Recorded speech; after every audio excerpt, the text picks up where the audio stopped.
আওয়ামী লীগের হরতাল বিক্ষোভ মিছিলে উত্তাল আমেরিকার ওয়াশিংটন। প্রশ্ন হচ্ছে, এত শক্তি পেল কোথা থেকে আওয়ামী লীগ যে আমেরিকার ওয়াশিংটনে হরতাল করছে আওয়ামী লীগ?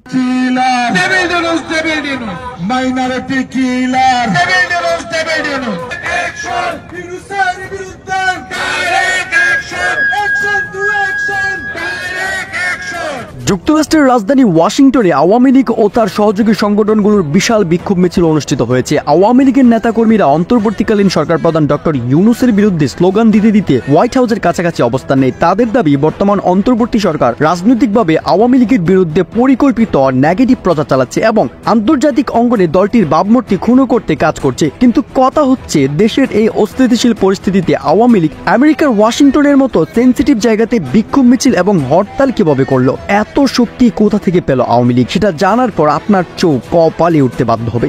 নাম ধরে বলি, নাহিদ ভাই, আসিফ ভাই, হাসনাত ভাই, সাজিদ ভাই, যারা যারা আছেন, পিঠের চামড়া থাকবে না।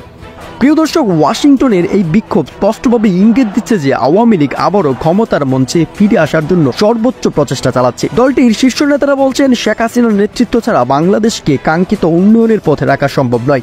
রাজনৈতিক বিশ্লেষকরা মনে করছেন, আওয়ামী লীগ এখন আন্তর্জাতিকভাবে নিজেদের অবস্থান শক্তিশালী করতে মাঠে নেমেছে এবং এ কারণেই তাদের আন্দোলন বাংলাদেশের গণ্ডি ছাড়িয়ে যুক্তরাষ্ট্র পর্যন্ত পৌঁছে গিয়েছে। বিষয়টি আরো চমকপ্রদ হয়ে ওঠে যখন কিনা আন্তর্জাতিক রাজনৈতিক বিশ্লেষকরা দাবি করেন, সদ্য নবনির্বাচিত মার্কিন প্রেসিডেন্ট ডোনাল্ড ট্রাম্প এই বিক্ষোভের প্রতি ইতিবাচক দৃষ্টিভঙ্গি রাখতে পারেন। Of the interim government of the People's Republic of Bangladesh. আজ থেকে শপথ করলাম, যতদিন বাইসে আছি ততদিন আওয়ামী লীগ করুক। শেখ হাসিনা আসবে দেশে, আপনার ওই টর্নেডো, ভূমিকম্প আর সুনামির বেশি 100 কোটি টাকা দিল, আমরা নৌকার বাইরে ভোট দিব না যতদিন বাইসে আছি।